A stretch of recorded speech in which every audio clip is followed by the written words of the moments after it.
It's time to take 10 minutes for Torah with Rabbi Joel Finkelstein. Welcome to our discussion of Parshat Nitzavim, a binding covenant. The Rabbi Nell already 500 years ago, he wanted to understand what do these verses mean. Let's look at the verses. Let's see the problem. It says, Lo itachem levadechem anuchi koet haberit hazot. It's not you alone with whom I'm making this covenant and this curse. Ki et asher yeshno po imanu haomed hayom lifnei Hashem Elokeinu ve'et asher einenu po imanu hayom. But rather, it's with those who are here in front of God and those who are not here with us today. The covenant and the curse against those who don't follow is with those folks too. What do you mean, those folks? Who is not here today?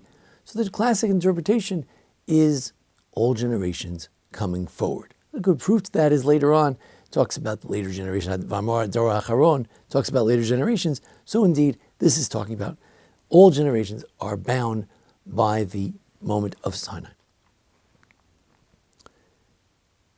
Someone mentioned as well, for instance, the Torah more, that the covenant is binding not only with our children for all generations, but also the converts, those who are going to be joined to the covenant.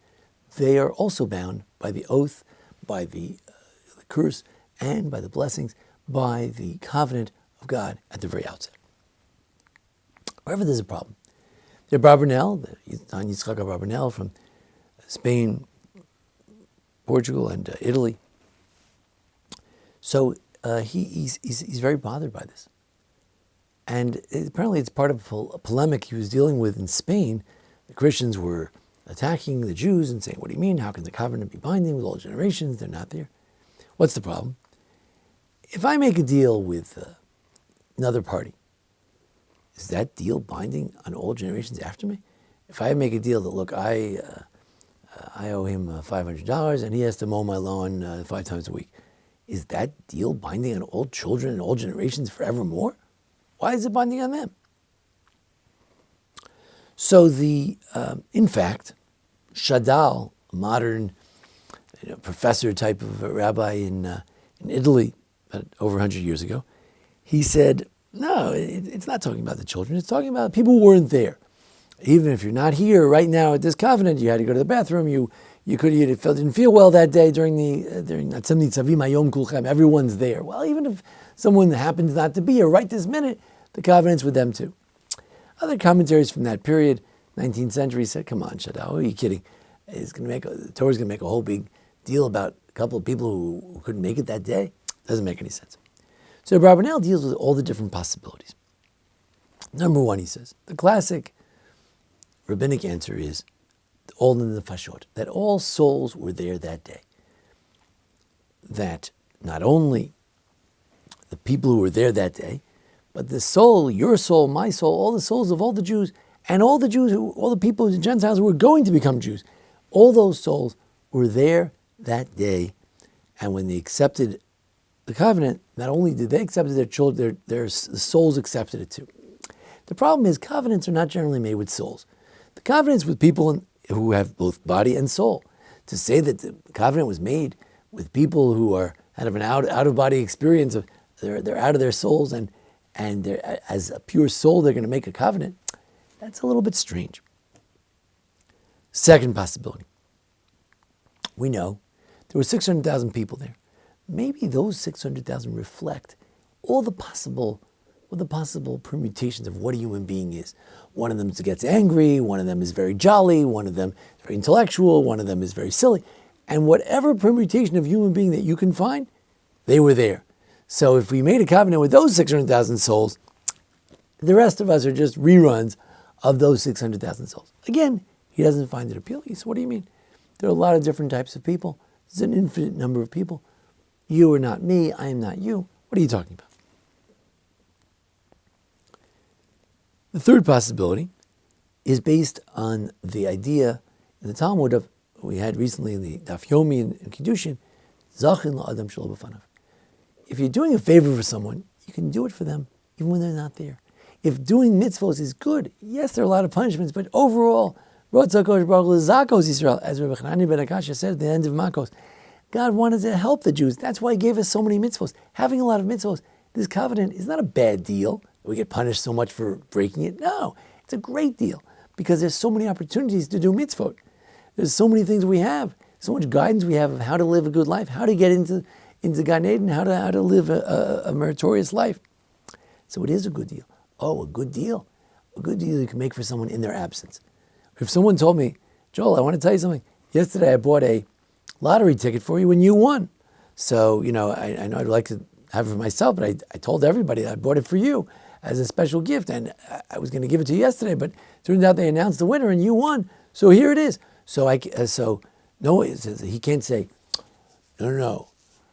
He never gave it to me. He just did it for me. No. If you do a favor for someone, that's binding. That counts. And who would disagree? You think I'm going to disagree with something good like that? So if the souls were told, if the future generations are told, you know what, we made a deal before you were born. We made a great deal for you. We bought you property on Fifth Avenue. So nobody would say, oh, I don't want it. Why do you give me to me? I don't want. Everybody wants property on Fifth Avenue. So therefore, it's Zachan Adam Shel B'fanav. But even more, says the Barbanel, he says, I think it's something else. And here we need to go to the laws of slavery, which we're also studying in the Gemara and Kedushin these days. We know that in the days when they had slavery, if you bought a slave, that slave is yours for all generations. There's no way out. There are some ways, but generally speaking, it's him, his children after him. They're all slaves forevermore. Those are the laws the way they used to be. So, what are we as Jews? We're slaves to God. Avadayim, we are servants of God. We're also children and other things, but we are slaves of God. A slave of God. Once he made us slaves of God, we're stuck. The rest of the people, we're children of slaves. Children of slaves are also slaves. So we're servants of God. That's what he found very important. I think there's also another element which I saw there. I don't think he emphasized that. But another element is Priyat Chov. Namely, since God redeemed us from Egypt, and he gave us the land of Israel, and he saved our neck 1,000,000 times when we were splitting the sea and everything else, and one might add, that he created us all together. Therefore, if that's what he did for you, so if my father owes $1 million to Walmart, he's got to pay the $1 million to Walmart. Then he passes away. So I say, I'm done with it. No. The obligations are passed on to the children. So the children also get stuck with the $1 million debt. So guess what? We are indebted forever to God, and that indebtedness doesn't stop. That indebtedness continues one generation to the other. So we have this interesting idea that somehow we are bound by the commitment of our ancestors to God, or the forced commitment, one might add, we were forced into it. So it was never a matter of volition. So he forced them, he forced us too. Whole generations of Jews are bound by these mitzvot. As we approach Rosh Hashanah, our job is to remember that we are in a solemn covenant with God, and that it's our job to pay back that debt, the debt of our very existence, the debt of our being chosen as Jewish people, the debt of our being given these beautiful commandments that guide us in a beautiful way of life, the debt of being given the land of Israel doesn't come free. It comes with obligations, and we have to remember our obligations, our indebtedness to our parents, our indebtedness to our God, and as a result, our renewed commitment to keep the Torah and the mitzvos. And Mirz Hashem, with this, we should be blessed with a Shana Tova, Mutukah. We should be blessed with a good and happy and healthy new year.